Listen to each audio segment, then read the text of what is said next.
delighted this morning to be joined in the Downtown Den by the chairman and founder of Urban Splash, a remarkable property company, head honcho Tom Bloxham. Tom, welcome. Hi, Frank. Good to see you again. Yeah, I think it was probably very early in our Downtown Den days that we spoke last time, and I think we were both anticipating that we'd be doing a live event before we had to do another virtual event. But nonetheless, here we are. But we will see you live in the flesh at our Property and Regeneration Conference at the Belfry in September. So I'm really looking forward to that. Looking forward to it too. Yeah. Tom, I know you're going to share a video with us, and let me just say to people, this is a video that is inspirational to such an extent that Downtown in Business nicked the genre of it, at least, to create our new promotional videos. It really is a cracking piece of production. So do you want to share that with us, and then we can get stuck into the interview?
Fantastic. I'll tell you what, Tom, one of the things that you guys have always been brilliant at is your marketing and promotional materials. You've really got that creative eye. How much involvement do you have in that side of the business? Personally, not a lot, apart from setting a brand. The only skill I ever had in my life there, Frank, was surrounding myself with people who are more talented and clever than me. And, recruiting them, motivating them, setting a vision, hopefully letting them get on with it. So we've got a lot of great people. We do most of the branding and the marketing in-house. And I think that film is called Live Well by Design. And we've actually trademarked Live Well by Design. And I suppose what we're trying to do is set ourselves apart from a number of they actually call themselves box bashers, don't they? The house builders. Yeah. And they talk about building units. And actually, we're not box bashing and we're not building units, we're building people's homes. And the quality of the homes, and even more important than the homes, is the space around the homes, will affect people's lives and will affect the way our towns and cities look for hundreds of years to come. And so we work very hard at it, at getting the product right. And with any business, you've got to do two things. One, you've got to get the product right, and you've got to tell people about it. And you can have the best product in the world without any marketing, no one knows about it, you can't get any customers.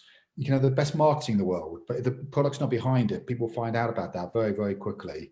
So it's about trying to do both, together and both in synergy of getting really good products and then telling people about it. As I say, you've been one of, if not the best in the business of doing that for many years now. And I know that, like all businesses, the last 12 months will have been challenging. But, from what I'm seeing, Splash have still been able to continue to do quite a lot of work and get quite a number of projects on. Yeah, I mean, it's been really challenging the last 12 months, hasn't it, for everybody, and your heart goes out to people personally affected by the virus and the, friends and colleagues who've suffered through it and even died. But, we've got on with the business. We started off in the first lockdown by closing everything down, but we very quickly opened up again, opened up our sites, opened up our modular MMC factory, and actually, got everybody off furlough. And so we're all back now working, and it's tough. And, we're probably working at 95% productivity and 105% cost. So, probably making no money doing anything, but it's important to keep working and keep pushing it forward. And we had a lot of success, and in the 2 years since we set up our new modular business, House by Urban Splash, and we realized we were onto something with the modular housing and building homes in factories, and we took on some investment from Sekisui House, Japanese company, the world's biggest house builder, and Homes England, part of the UK government. And then that was exactly 2 years ago, 15th of May, so just less than 2 years ago. In that period, we built up the pipeline to over 4,000 homes. We've employed another 60 people around the country. We're on site now with 9 separate sites. So that part of the business is growing very rapidly, and it's going to be a significant house builder, building homes all over the country. And I think it was probably 3 or 4 years ago, Tom, that you first presented to me this notion of modular housing, and it looked a really exciting initiative at that time, but it was still very much a concept. You're now up to 4,000 homes, and obviously that number is only going to increase. Just talk us through that and the impact that has on, let's face it, what is an increasingly important agenda around carbon neutral. Yeah, I know. I mean, we're very focused on that. But I suppose you look at most of the products, look at the computer we're on, or look at your telephones, or look at your televisions. Every time you buy a new television, it's half the price of the last one, isn't it? And twice as good. And yet our houses, actually, we're still building them as the Romans built them, with bricks and wet cement. And they're getting no better. Arguably, they're actually getting smaller and worse. And so we think, if we're going to really change that, how can we change it? So we started with a blank piece of paper and thinking, if we're going to design a new form of house, how do we do it? And they're like the house you can see behind me. And effectively, it's a reinvention of a Victorian or Georgian terraced house, like we see in so many of our cities, but built in a factory where we can build things more efficiently, to smaller tolerances, to higher quality, and using high-tech processes to try and really improve, and build on what we've done before. Now we're not there yet, and we still have a long way to go, but we are gradually improving, and we're gradually getting better and better, and greener and greener. And so I think that's where the future is, and we want to be, driving the future forward, as Urban Splash always have done, rather than jumping on bandwagons. Absolutely, and I think just worth sticking for a moment with the whole housing agenda and the wider strategy, because I know the Chancellor again has done things around stamp duty and something to help first-time buyers, but it's not demand that's the problem in this country; it's supply. And we've been around, you and I, Tom, long enough to have seen many strategies for building X thousands of homes that have never quite been delivered. Do you think modular gives us now a genuine opportunity to actually meet those targets and those volumes that we do need in the UK? It's not a silver bullet, and it won't cure everything. And to be fair, the existing house builders are super efficient. They're building at very low cost. They're building very, very efficiently. They've got great machines on buying land and getting planning and pushing it forward.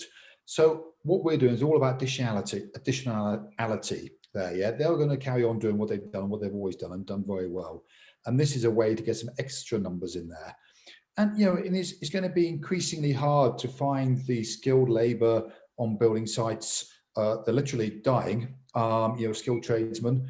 And if you think about it, we're still using itinerant labour who move from site to site. And most of that itinerant labour went out of fashion in the Middle Ages, and yet we're still using it. A lot of it has been based from Eastern Europe, and that's becoming harder and harder, both with the EU and with travel restrictions.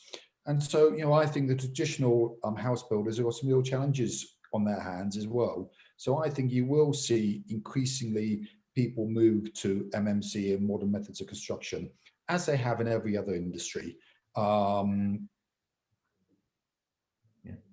Can we, Tom, get to the point where we have the government making, I think, necessary changes in terms of planning law so that it's not just the efficiency of how many houses you can build, but actually allowing people to get through bureaucracies. Because listen, we know we live on an island. We're not blessed with masses of land, but nonetheless, there is, more than there should be in terms of derelict sites. But that NIMBYism often gets in the way for me in terms of good potential developments. Do you see any movement on that from government? So I think a number of things to say. That, when we first met, probably 30 years ago, we were doing development of, say, 100 apartments. It would take us typically 3 months and cost us 20 grand to get the plan permission. Today, on the same development, it probably costs us 300,000 and takes us 12 months. Now, so it is more and more bureaucratic, it's more and more complex. Some of that is for good reasons, to get higher standards. But unless you've got the capacity and the size and resources to invest in those sorts of things, it becomes more and more difficult. In the UK, actually, we're only built on about 6% of our land mass. So actually, the vast majority of the country is not built on, despite what people say. I think planning is an issue. Planning is still based on use classes. Now, at the end of the Second World War, use classes, or the First World War, when they first came in, were pretty important because you had smokestack industries and you didn't want people living next to them. But today, it's irrelevant. What does it matter? If we're doing one of our developments in Liverpool city centre or Manchester, what does it matter if it's a hotel or if it's an office or if it's residential? It actually doesn't matter. You want, is that about design that's important? So we've got this anathema of use classes, which, I think is fundamentally wrong. And I think should be fundamentally about quality and about adding something back into the place and, helping the regeneration. And you'll remember when Urban Splash first started, with schemes like Concert Square in Liverpool and the rope walks and Castlefield and the Northern Quarter in Manchester, we changed the way our cities look. At that stage, nobody lived in Manchester or Liverpool. People can't believe it now. You could not buy a pint of milk or a loaf of bread. And we helped change the city centres. We brought life back in the city centre. We brought people back to live there. On the back of that, restaurants and bars opened. The Cultural Revolution happened with galleries and festivals happening. And we've seen this amazing revival in our lifetimes of the city centres. The population growing and the great northern cities coming back to life. That's all been centred around placemaking, about active ground floor uses, about communal space, about putting new parks in. And we're doing exactly the same thing when we're doing our new neighbourhoods, whether in the city centre or on the outside of the city centre, of often building near rivers or canals, or putting in communal gardens like you see behind me there. So, each of our developments, we've got a hierarchy of space. We're putting in new public parks where anybody can come to.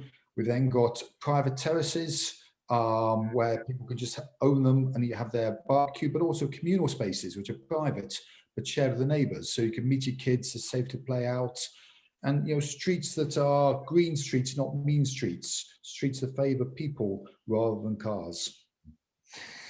Tom, you've just touched on the importance of placemaking, and I know it's been something that you've always had an eye on whenever you've been developing urban splash sites. But wider than that, you've taken a real interest in the cities and the places that you're engaged with. And alongside development, you've always been keen to support cultural projects. And, we look at what's happened over the last 12 months to our hospitality sector, our visitor economy. I just wonder what your thoughts are as to how quickly or will those sort of things bounce back once we get through this crisis. So, I mean, it will bounce back. Yeah, actually, history will see this COVID crisis as a footnote, and it will bounce back, and it will bounce back with new resilience because we're resilient people and we get over things. Sadly, though, it's had a lot of casualties, both in terms of human lives, but also in terms of businesses. And the businesses that haven't been that well funded, that haven't, have had, maybe some of them had innate problems anyway, but they've come to the forefront here. And lots of people with good businesses haven't been able to survive the lockdown, which is a tragedy. But there will be a bounce back. Everybody's desperate to go out, to see their friends, to have a pint, to get back out and occupy our city centres. We will change the way we work forever. And I think all of us, Me, like most people, are doing family Zoom calls now. I never have dreamt my mum and dad would be on a Zoom call, video conference 2 years ago. Every week we see them there. We will be working much more from home, but I think it'll be a hybrid working. So maybe everybody will work a day or two from home and the rest of the time in the office. And fundamentally, we're social people, we're social animals. We want to interact, we want to buzz off each other, we want to share ideas, we want to problem solve together. And so, the cities are far from dead, offices are far from dead, but we will rethink how we live and the sort of designs of our homes and the designs of our cities. And just sticking with that point, and again, just thinking about the foresight that Splash had in terms of the modular housing projects and that idea that you came up with, which was, almost by design, isn't it? If you want to reconfigure your property in a particular way when you're buying from Splash, you can do that now. And, when you were thinking of this, Tom, we weren't thinking about people having permanent home offices and some of the other things that have come on the back of COVID. But that now gives that product even greater relevance, I guess. Yeah, I mean, very much so. So there's a couple of things. One is our homes are fully configurable. So it's a bit like, when we were kids, you bought a car. What did we do? We went down the car showroom, we drove away the one that most suited you. It was never quite right. What do you do today? We go online, you design out what color do you want it? Do you want a convertible? Do you want an estate? What sort of engine? How many seats? How many doors? You configure it. And so with our homes. So do you want an open plan? Do you want the kitchen on the top floor? Do you want the kitchen on the bottom floor? What sort of finishes? Do you want home or office? Do you want lots of bedrooms? So, I mean, that's one thing that's been really popular. And I think people really appreciate how they can do it. And also change their homes during their lifetime. A bit like an old Victorian house, exactly the same, isn't it? All the structure in the outside walls. And so it's incredibly versatile that, in ours, you might have it open plan as a single couple. If you have kids, you might subdivide it into some more bedrooms. As the kids leave home, you might knock those walls down and leave it back open plan again. But also it's about the placemaking and the space outside. And, it depresses me when we see so many of the flats are going up in our cities. They're sort of designed by accountants on spreadsheets. And they all want to be more and more efficient. So how do they become more and more efficient? They build them bigger and bigger. They build smaller and smaller apartments, all single aspect or very long corridors. So you end up having a very small flat, like every other flat in the area. And, our flats tend to be double aspect. They tend to be open plan, they tend to be bigger, they've got higher ceilings, they've got bigger windows. And so it's just about thinking about how people want to live. It comes back to this live a world by design. It's our key organizing thought. Tom, you mentioned when we first met, which was too many years to think about. You're very much a Northwest-based developer. You've done things in Manchester and Liverpool. Of course, it's UK-wide now. So where are you busy at the moment? Yeah, so I mean, we started in Liverpool and then Manchester, but now we're active in a lot of places. So we've got a scheme just starting actually in Wirral, in Birkenhead, Wirral Waters, working there in partnership with Peel, which is great. Sadly, doing nothing new in Liverpool, which upsets me. We bid for a few things, but not got anywhere. But we still got like nearly 1 million square feet of office space in Liverpool, all around, really funky, great offices. In Manchester, we've got a lot of stuff in Ancoats, both residential. We're building these houses. We're building some amazing mansion house blocks in Manchester, in New Islington, in Ancoats. We've got offices all over the city. And then further afield, we've won a site in Windermere that we're looking forward to. That's going to be a big site in Windermere by the station. We've got a site we're on site with now in Northstowe in Cambridge. First houses arrived this week. That's 400 homes. We've got a site we're working on in Warrington called Grappenhall, a similar size site. That's going to be an amazing one for homes. We've got big sites in Birmingham, Port Loop. It's actually an island. I never realised it was an island in Birmingham. It's got a canal running all around it, 1,200 homes right by Edgbaston Reservoir. Fantastic site, really exciting on that one. We've got a couple of other sites we're looking at in the southeast. We've just finished a site in Bristol, Lakeshore, above an artificial lake. We've got a site we're active on in Plymouth, a couple of sites there, the Royal William Yard, which is an amazing dockyard, a bit like the Albert Dock in Liverpool, really, but their version of it a bit earlier. And also Civic Centre, which is a big mid-century modern building. In Sheffield, we're doing Park Hill. We've got another phase of Park Hill going on there with some more housing. We're hoping to S1 Arts to open a permanent art centre there, a lot of landscaping. Just finished some homes up in Smithstock in the northeast. So, up and down the country. And the ambition very much on the modular side is to, have our modular homes all over the country for people who want to live there. Mm. More canals in Birmingham than Venice, the Brummies tell me. So the project that you're doing there, I've been along and had a look. Spectacular. And again, quite unique in terms of the way it looks, the way it feels. Just talk us through that project, because as I say, I've been down, I know the site, I've seen it starting to come to fruition. It does look fantastic. That's called Port Loop, and there's lots about it on the website. It was called Icknield Port Loop. And basically, it was an old industrial site. Many of our cities turn their backs on the waters and the canals, and they're almost like sewers running through a city. And so we've made not enough use of them in the past. And so we're sort of celebrating this site, and it's called Icknield Port Loop because the canal goes all the way around it. So it's actually 1,000 homes, literally on an island with a canal running right beside it, but only 10 minutes walk from Brindley Place. So you can walk to the city centre or cycle or, along the canal or go by boat. And in there, we're putting a whole mix of houses. We've got some of our modular townhouses. In fact, this picture behind me is there. We've got some more traditional houses made of brick. We're building some apartments. And we want to build some for sale, some for rent, some shared ownership, a new public park. We're working there with some social enterprises.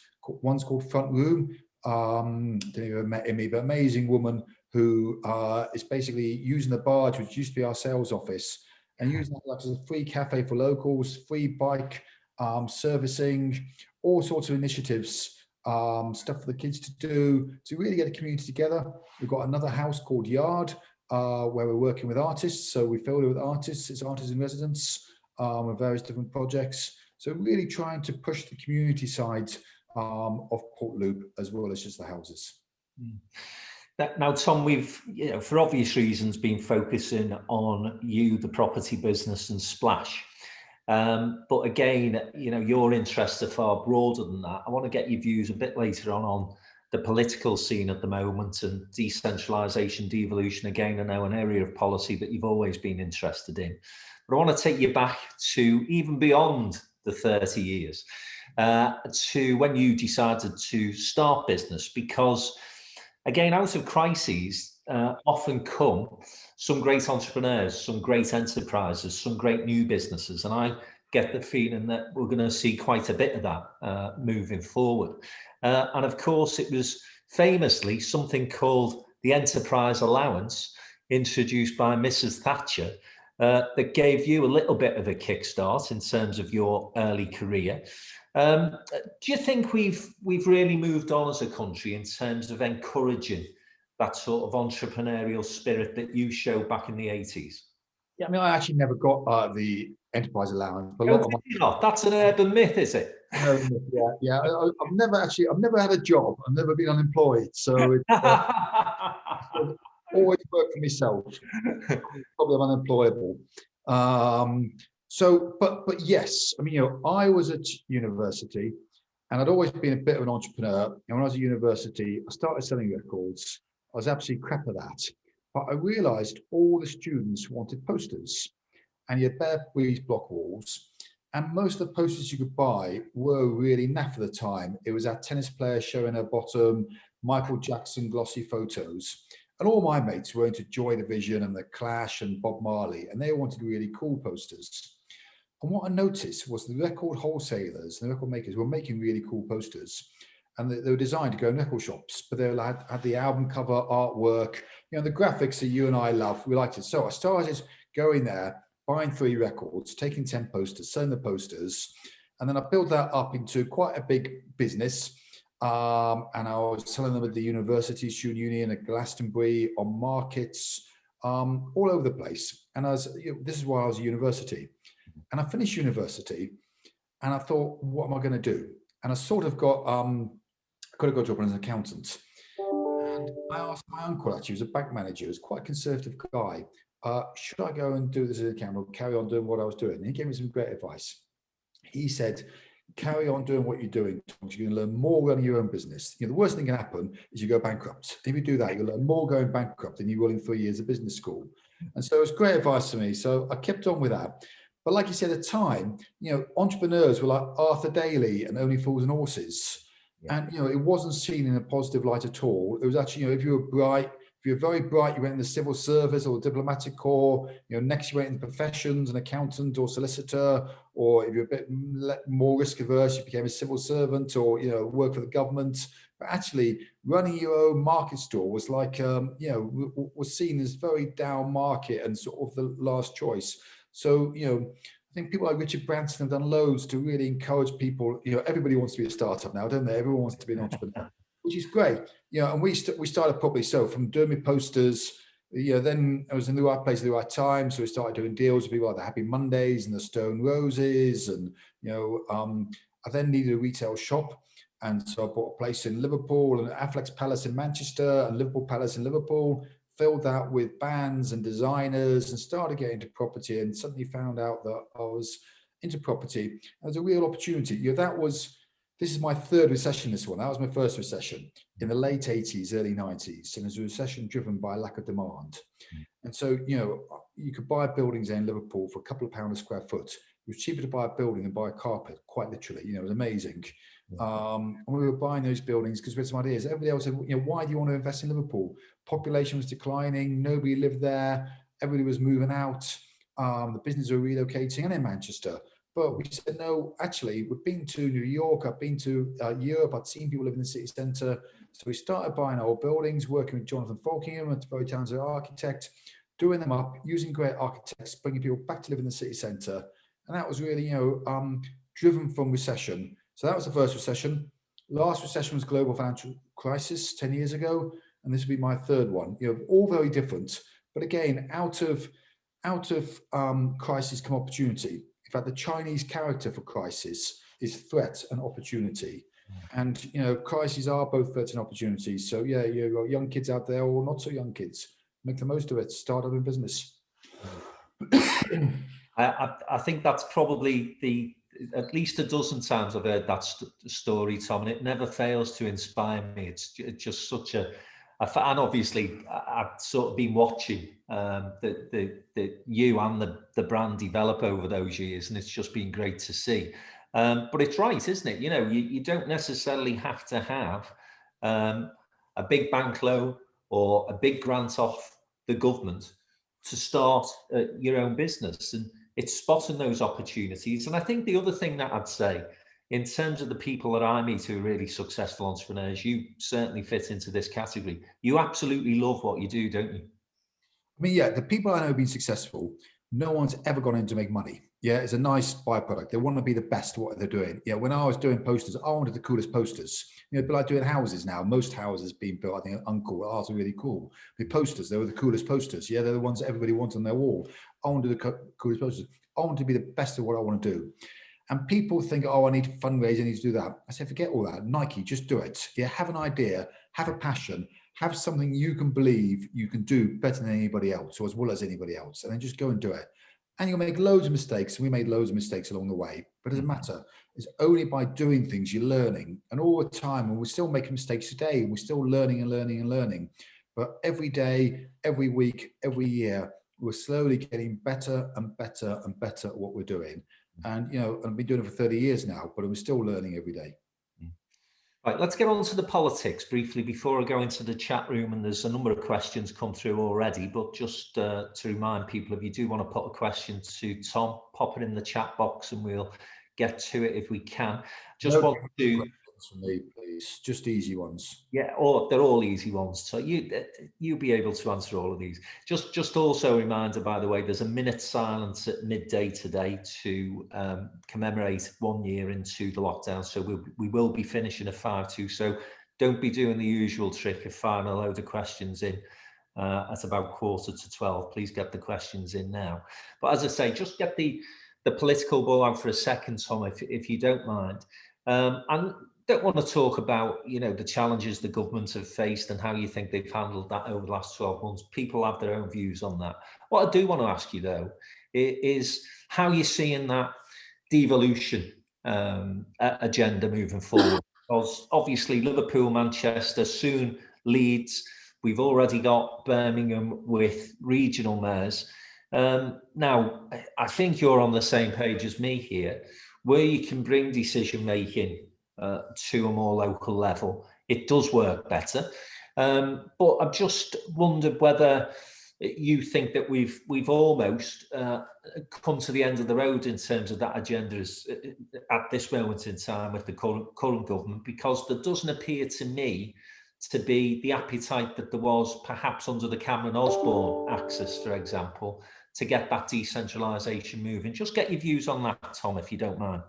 I think you're right. I think we've seen a lot of devolution in our lifetimes, and it's been amazing and it's been great. And we've seen our cities take control, take power. And you think how in the times again when we were kids, the local government was seen as being very poor quality and actually digging holes for itself, both in Manchester and Liverpool. And we've seen that revival happen.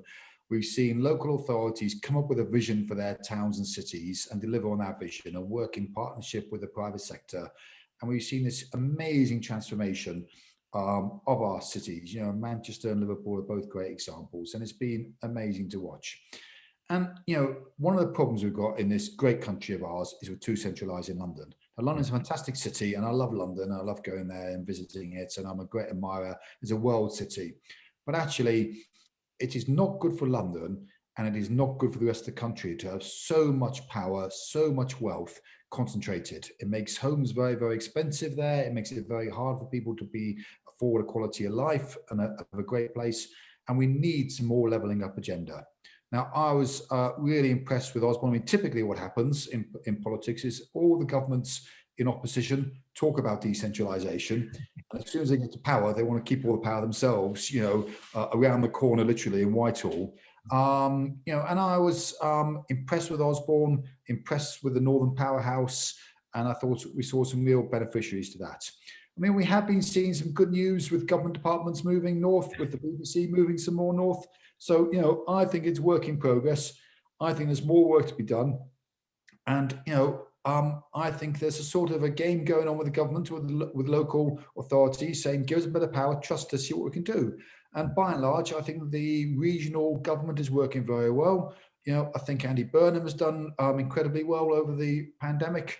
I think we want to avoid party politics, but I think when local government is trusted, gets together with business, articulates the vision for its town or the city, we see great results happening. And, I think that road can continue, and I would like to see more power devolve further to our cities and regions. Thanks, Tom. Right, let's turn into the questions then that we've had so far. First one from Jed Corser from BDP. Thanks, Jed. Nice to see you on the call.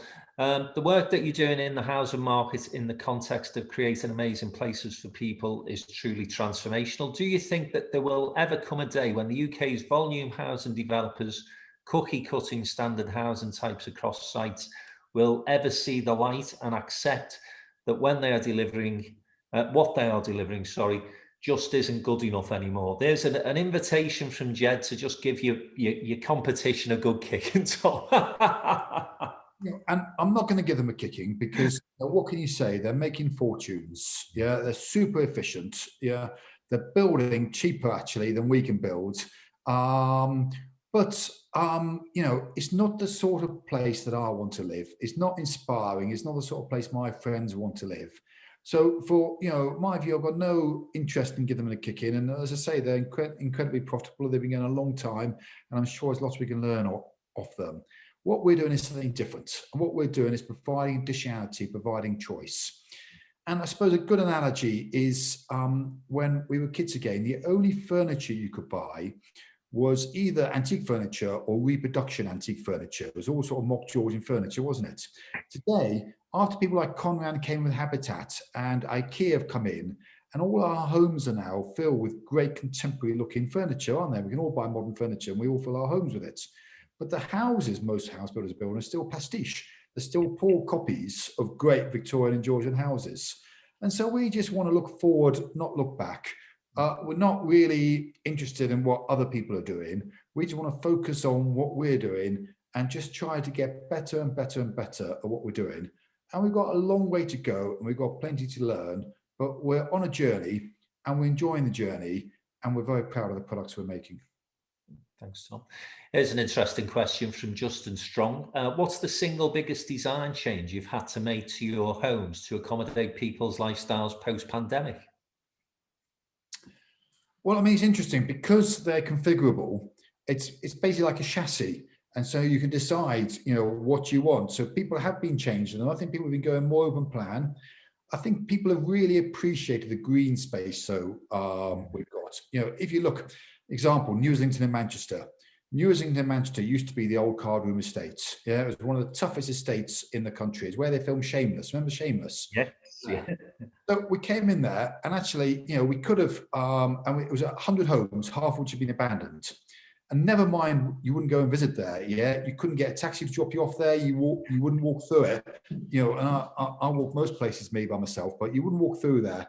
And now you come and see it. And we made a number of decisions. We actually put a park in there, Cottonfield Park. We put a marina in there, 43 houseboats. And you walk through there now, and it's actually the busiest part of Manchester.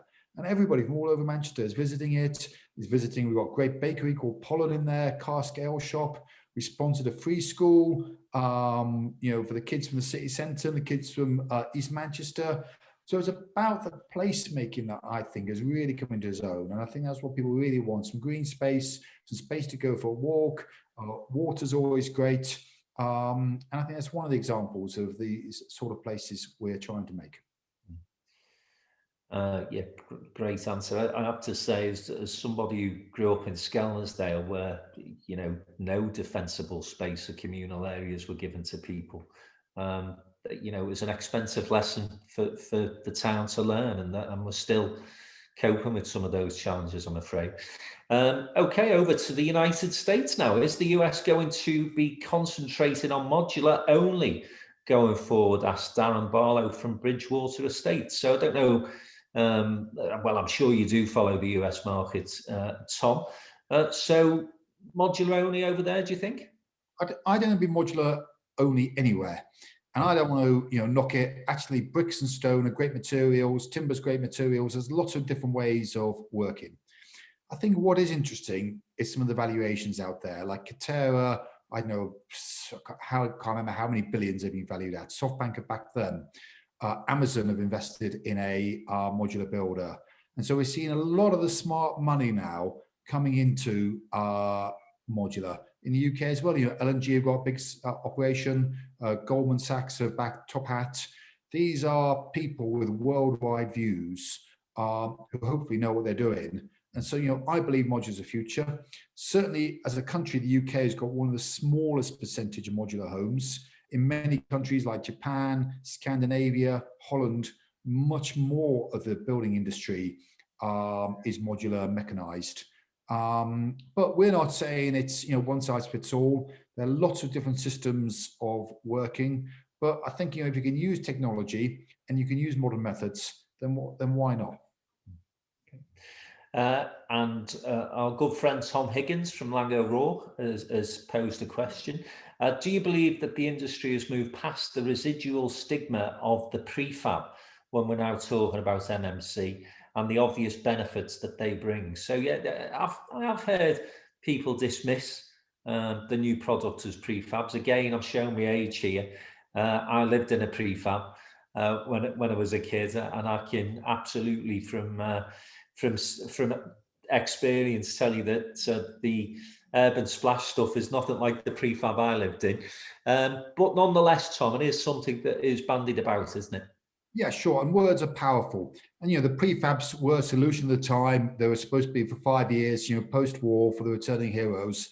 And they end up being kept a lot longer than they were intended for. And they were built in a very different way. So, we would rather talk about precision engineering and technology built. And Tom from Lang O'Rourke, they're one of the other leaders in the industry with some great technology. And, you know, we're working with Tom with me, one of my other hats on, MIF, building the factory building. So you should talk about later, actually, in Manchester.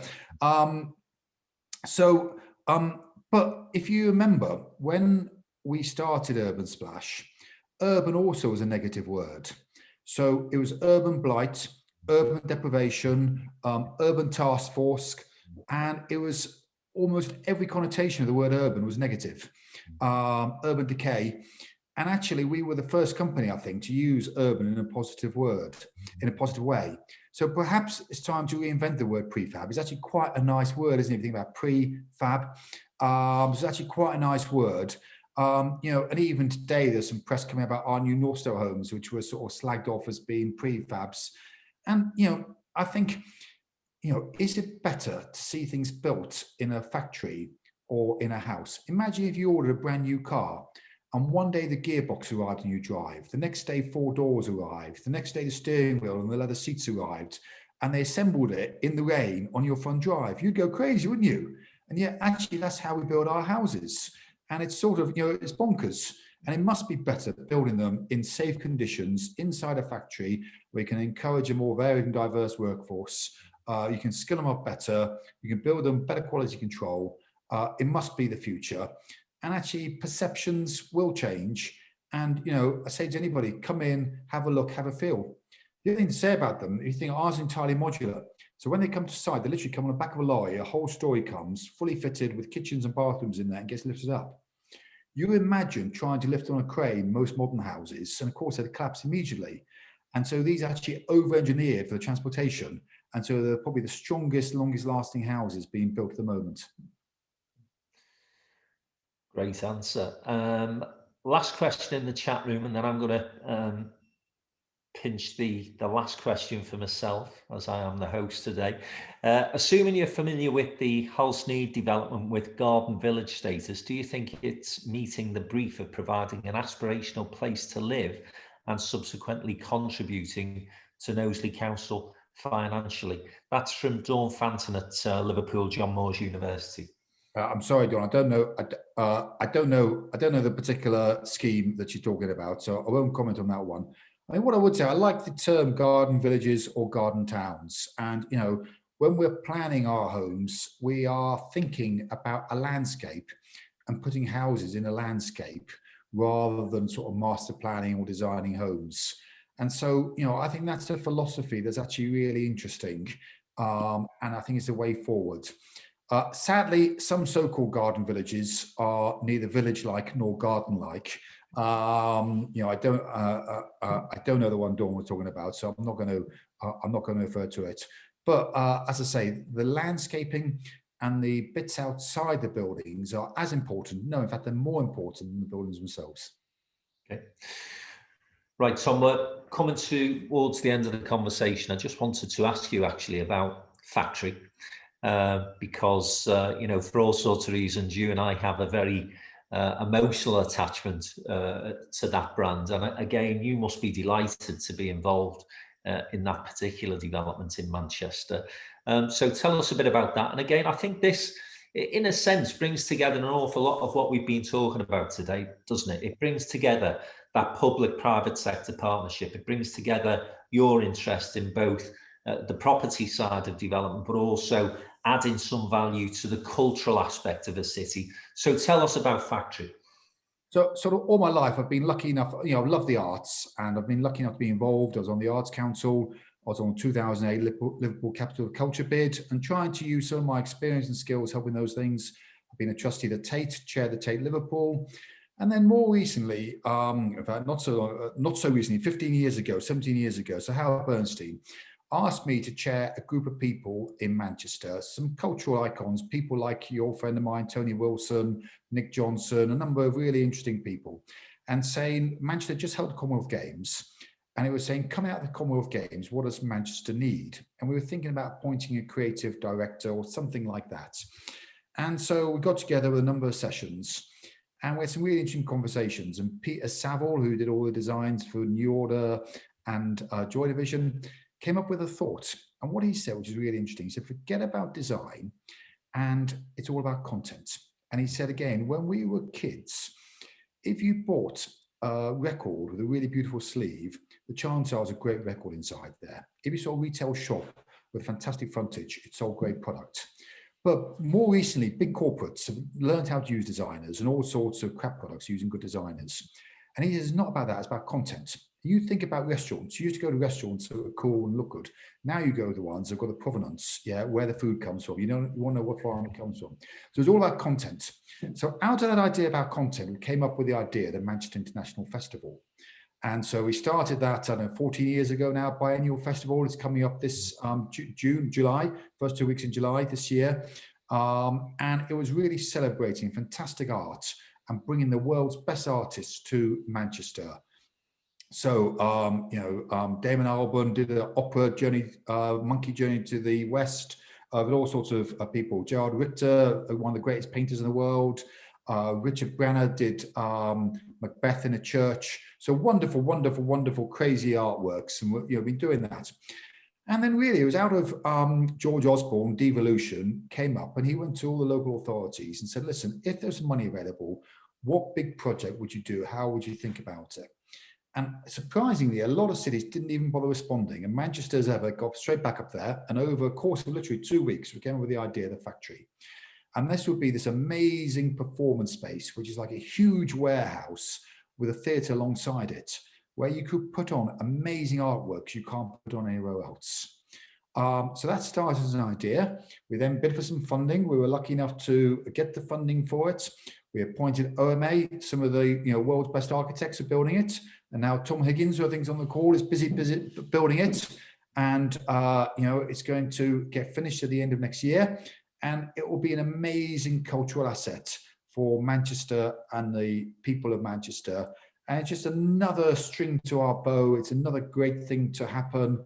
And it'll be, I hope if our aspirations come right, like a village hall for Manchester. So all sorts of stuff going on there, from opera to pop concerts to indoor markets to meeting places, a great foyer, and also opening up the river again. Opening is on the banks of the River Irwell, opening up the river and some more public space there, just in St. John's, the old Granada Studios space. And then the name's interesting because it was actually going to be called Manchester Central. And at the last minute, Mr. Osborne, probably should be saying this, decided he didn't like the name Manchester Central. He said, well, if you're going to pay for it, sir, we'll find a new name. You don't like that one, anyone we can. And he came up with a factory. And actually, it's the idea of the factory is more like Andy Warhol's factory or Victorian factories, because this is a factory where we make art. And so it's a place where we can produce great art. And so it's that old Mancunian idea of factory. And clearly, it was the Hacienda open 2 years before I came to Manchester, defining point of my life, seeing them. Tony was a good mate of mine as he was of yours, and they had a huge influence on us. And Rob Gretton's an amazing guy. So I don't want to take anything away from them, but this is again looking forward, not looking backwards. And it's about a place where we go, where the art of tomorrow is made today, and it'll be a fantastic asset for Manchester. On that very positive note, Tom, and again, I think an example of the sort of initiative and project that will see our cities return to driving the economy moving forward. We'll end the conversation. It's been an absolute pleasure, as always, talking to you, mate. Tom Bloxham in the Downtown Den, founder, chairman of Urban Splash, and one of our keynote speakers at our forthcoming property conference in September at the Belfry. I really look forward to catching up with you then face to face, mate. Cheers. Thanks, everybody. Good to see you all. Thanks for everyone joining, and we'll see you all very soon. Thank you. If you enjoyed that video, then please subscribe to our YouTube channel on the link below and be among the first to get to listen to all the latest interviews through the Downtown Den.